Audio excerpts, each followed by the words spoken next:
Hello friends, आज का अपना टॉपिक है एसिड बेस एंड सॉल्ट्स में केमिकल प्रॉपर्टीज ऑफ एसिड्स।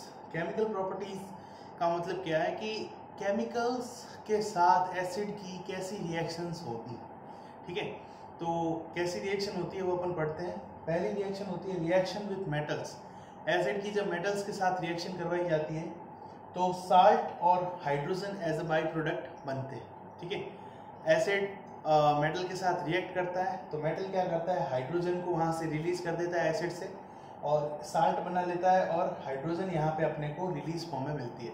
अब जब बात की जाती है कि जब डाइल्यूट एसिड्स की सोडियम, मैग्नीशियम, कैल्शियम ऐसे हाईली रिएक्टिव मेटल्स के साथ जब रिएक्शन करवाई जाती है तो वो विग्रस रिएक्शन होती है या बहुत ही तेज रिएक्शन होती है या बहुत ही जल्दी रिएक्शन हो जाती है और प्रोडक्ट की फॉर्म में अपने को साल्ट और हाइड्रोजन गैस मिलते हैं, है ना। जैसे आप सोडियम के साथ HCl की अगर रिएक्शन करवाओगे तो आपको NaCl नमक एज अ प्रोडक्ट एंड उसके साथ हाइड्रोजन गैस मिलेगी।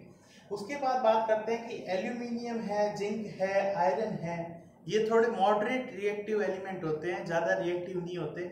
उनके साथ अगर डाइल्यूट एसिड की रिएक्शन करवाई जाती है तो उनके साथ डाइल्यूट एसिड की रिएक्शन करवाने पे अपने को मॉडरेट रिएक्टिविटी देखने को मिलती है ना, न ज़्यादा फास्ट न ज़्यादा स्लो। तो यहाँ पे भी प्रोडक्ट्स वही बनेंगे, साल्ट एंड हाइड्रोजन गैस। जैसे आप एल्यूमिनियम मेटल के साथ H2SO4 की रिएक्शन करवा दो तो आपको एल्यूमिनियम सल्फेट और हाइड्रोजन गैस देखने को मिलेगी। उसके बाद बात आती है कि कॉपर, अर्जेंटम, अर्जेंटम मतलब सिल्वर, एंड ऑरम, ऑरम मतलब गोल्ड।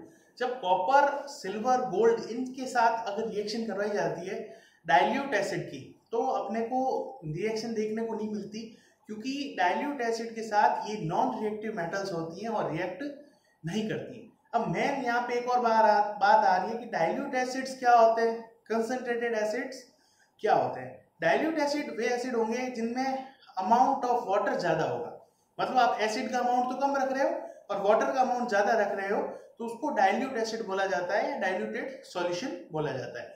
और कंसंट्रेटेड एसिड का मतलब ये होता है कि भाई जिसमें आप एसिड का अमाउंट ज्यादा रख रहे हो, वाटर का अमाउंट क्या रह रहा है वहां पे कम हो रहा है। मतलब सबसे खतरनाक एसिड्स या सबसे मान सकते हो आप ताकतवर एसिड्स इनको माना जा सकता है कंसंट्रेटेड एसिड को, जिनमें आप वाटर का अमाउंट बहुत कम रख रहे हो, तो वे होंगे कंसंट्रेटेड एसिड्स।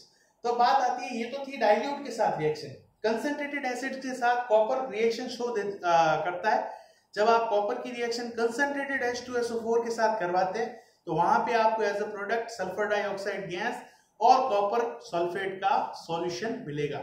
मतलब कंसंट्रेटेड H2SO4 या कंसंट्रेटेड एसिड के साथ कॉपर रिएक्शन करता है जबकि डाइल्यूट एसिड के साथ कॉपर रिएक्शन नहीं करता है। उसके बाद एक टर्म आती है पॉप टेस्ट। क्या होता है पॉप टेस्ट? पॉप टेस्ट होता है कि जब आप यहाँ पे रिएक्शन करवा रहे हो मेटल की एसिड के साथ या मेटल की बेस के साथ भी रिएक्शन करवाओगे तो आपको रिजल्ट में या प्रोडक्ट की फॉर्म में क्या मिलेंगे, साल्ट एंड हाइड्रोजन गैस। तो जो ये साल्ट और हाइड्रोजन गैस है, तो हाइड्रोजन गैस को जब मतलब हाइड्रोजन गैस जो होगा वो सोप बबल में से उसको पास किया जाए या हाइड्रोजन गैस को जब बर्न किया जाता है, सीधी जब हाइड्रोजन गैस इवॉल्व हो रही है उसके पास आप बर्निंग कैंडल ले जाते हैं तो एक पॉप की आवाज के साथ हाइड्रोजन गैस जलने लगती है, तो उसी कारण इसका नाम पड़ गया है पॉप टेस्ट। ठीक है, एक पॉप की आवाज के साथ हाइड्रोजन गैस जलती है तो इस कारण इसका नाम होता है पॉप टेस्ट। और अपन इस प्रैक्टिकल को या इस रिएक्शन को देखने के लिए पॉप टेस्ट का यूज कर सकते हैं। इससे अपने को पता चल जाएगा कि हाँ यहाँ पे हाइड्रोजन गैस इवॉल्व हो रही है। हालांकि ये थोड़ा खतरनाक होता है तो इसको सावधानी से करना चाहिए पॉप टेस्ट को। तो hydrogen gas Burns with pop sound, है ना। उसके बाद बात करते हैं सेकंड रिएक्शन की। तो फर्स्ट रिएक्शन होगी मेटल्स के साथ। सेकंड रिएक्शन जब मेटल कार्बोनेट्स और मेटल बाइकार्बोनेट्स के साथ रिएक्शन करवाई जाती है तब क्या बनता है ना। तो जब मेटल कार्बोनेट्स और बाइकार्बोनेट्स के साथ रिएक्शन करवाई जाती है, मैंने यहाँ पे मेटल कार्बोनेट और बाइकार्बोनेट को शॉर्ट फॉर्म में शो किया है। M यहाँ पे मेटल और पीछे कार्बोनेट और M यहाँ पे मेटल पीछे बाइकार्बोनेट, दोनों को एक ही साथ लिया है क्योंकि दोनों में लगभग सेम ही प्रोडक्ट बनेंगे। जब इनकी रिएक्शन एसिड के साथ होती है तो यहाँ पे प्रोडक्ट की फॉर्म में बनते हैं salt, CO2 and water. Metal carbonates और मेटल बाइकार्बोनेट्स के साथ आप जब रिएक्शन करवाओगे एसिड की तो आपको मिलेंगे साल्ट, CO2 एंड वाटर। तो इसमें अपन एग्जांपल ले सकते हैं, जैसे आप सोडियम कार्बोनेट की रिएक्शन करवा रहे हो HCl से, तो आपको वहां पे NaCl, CO2 एंड वाटर मिलेगा एज ए प्रोडक्ट, है ना। तो यहाँ पे मेन जो निकल रही है वो है CO2 गैस इवॉल्व हो रही है, बाहर निकल रही है CO2 गैस। तो यहाँ पे एक टेस्ट यूज किया जाता है, लाइम वाटर टेस्ट। क्या होता है लाइम वाटर टेस्ट? अपन इस प्रैक्टिकल को कह सकते हैं कि आइडेंटिफाई करने के लिए, या अपन इस चीज को आइडेंटिफाई करने के लिए कि अपने को जो कंपाउंड दिया हुआ है वो कार्बोनेट है, मेटल कार्बोनेट है ना। तो उसके लिए अपन लाइम वाटर टेस्ट का यूज करते हैं।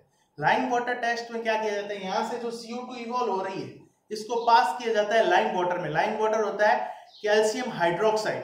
तो कैल्शियम हाइड्रोक्साइड में जिस टाइम यह पास किया जाता है, तो कैल्शियम हाइड्रोक्साइड जब आप पास करोगे तो उसके अंदर एक व्हाइट कलर की प्रेसिपिटेट बनता है, या व्हाइट कलर की PPT बनती है।